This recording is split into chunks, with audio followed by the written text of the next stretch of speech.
Sit back, relax, put your belt on, and enjoy the show. Well, I guess I'm going to take us through the second game of the evening. The Force and the Brumbies. The Brumbies going on top of this one, 27-11, 3 tries to 1. It was a good game. The Force looked promising. Are they going to get that elusive win this year? I think when we tipped it earlier in the year, where did you guys have the Force in finishing? 5th. Do we all have it in 5th? I think I had them 5th as well, yeah. I think we did. But we did all say they'll get a win this year. Sure. And we're now all worried that that win will come against the Waratahs. No, we're not worried. It's going to happen. Okay. Inevitable. It's inevitable. That's what's going to happen. All right. Returning for this one. No one really returning. There's no real notable injuries. So just kind of everyone returning round 1. We'll call it that. Injuries during the game or pre-game, rather. Kyle Godwin, an ankle pre-game. Harry, do we know anything else? I heard 2 different contrasting reports, but fracture, I heard, which would be pretty severe. Obviously 6 weeks bare minimum, but probably a little bit longer than that. So bad news for him. Mm. Yeah, that's also bad news for Force fans because it means we'll see more of Marcel Braki, unfortunately. But I just mean he fits into the equation somehow there. Musicians. I mean, not at all, but go on. Andrew Reddy, he was on paternity leave, so he was unavailable, which saw the youngster Jack Winchester. Is it Jack? Yeah.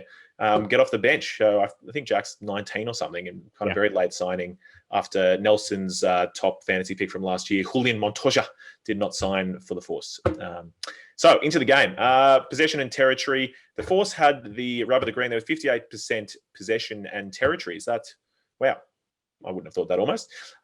Meters, though, the attacking stats is where we tell the story of the game. The Brumbies 508 to 337, 25 to 18 tackle bust, and the big one 10-1 line breaks. That's the story, right? Far out. The Force have 0 attack. Exactly. We were saying, look, we're all big fans of. They have 1 attack. Yeah, are you about to get there? We're all big fans of Jack McGregor, and we were saying that. Look, we love Rob Kearney. Rob Kearney was great, but you've got to fit Jack McGregor in there somehow because you need some attack. You can't just have another stable figure there. You need some attack. You need some flair. I was chatting to one of the Shoot Shield head coaches, won't say which one, and he was basically saying he watched a bit more of the Cargie cam after and just said he does not look like a test player anymore. Like he was apparently whinging and blowing up constantly about players getting taken off the ball. And he was saying, this is Super Rugby. Like the Northern Hemisphere thinks it's soft, but this shit happens off the ball all the time. People are just getting smoked and taken out of the game as people try and get a tactical advantage. And Cargie I think he was a little bit rattled by the physicality and how much everyone was in his face. He was really assured under the high ball, but he didn't really offer anything in attack. And I think it was probably at a level he wasn't expecting. Well, mate, if you came down here for a holiday and, setting up, moving your family down here, you wouldn't have expected that was going to happen either. But you would. I mean, you signed with the Force. You didn't, to verse the other teams. You didn't. Well, look, I don't think he's expecting. I don't think he was expecting to win Super Rugby. Let's put it that way. To claim another title. But no, he certainly, there was interesting, some cuts of him throughout the game. He started really energetic and then you kind of just started shouting progressively more throughout the game, getting more angry. It was really funny. But a player that did excel, Len Ikitau. We've all been pretty excited about him. A weapon. He had a ripper game. 9 carries, 4 tackle busts, about 50 meters, 3 offloads and a try assist. He looks dangerous. Extremely impressive.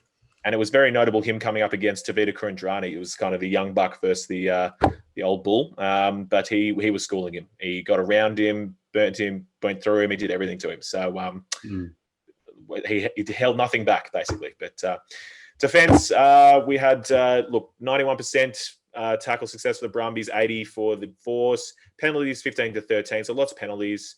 And set piece, look, there was a lot of set piece, but... the scrums were all 100%, both sides, line-outs, 100% to the Force, and the Brumbies only lost 1. I think the only other points from this game really is, as the Force they have quite a large roster, try and find out who do they start. Tomas Kobeli has to be starting, you'd think. Just scored the 1 try for them.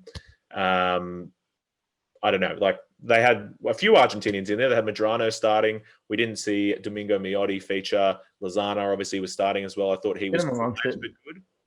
Yeah, look, I think you got to get Miotti amongst it as well. Kubeli was one of their points. Well, I mean, potentially their only real point of attack as well when he came on with this sniping little dart. So get these guys amongst it and hopefully adds them a bit more attack. Who do we have for the man of the match, Craigs? Fantasy man of the match, Noah Lolesio.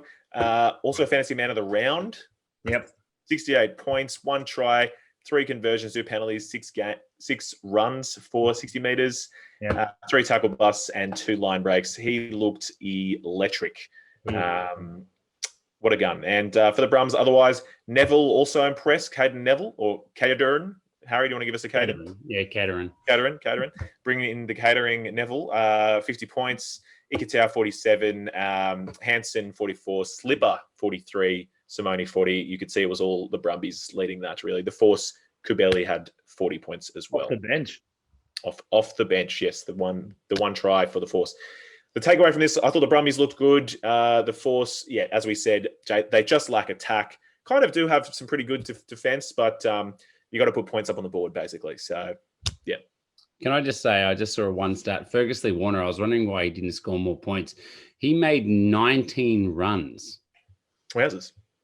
And 10 tackles for 36 points. He did nothing with those runs, but wow, he really was ineffective. But man, he had the ball in his hands almost every couple of minutes, what it seemed like. He was just always carrying. That's right. I'd be interested to see if he broke any tackles, because I feel like I never saw him break any tackles. You know, we're used to him pushing through those post-contact meters, but yeah, this game he didn't get anywhere. He was definitely, utilizing tight running. He did run a few angles and things as well, but they just never seemed to come off. They were definitely shut down. He made 20-something meters. From 19 runs. Yeah. Wow.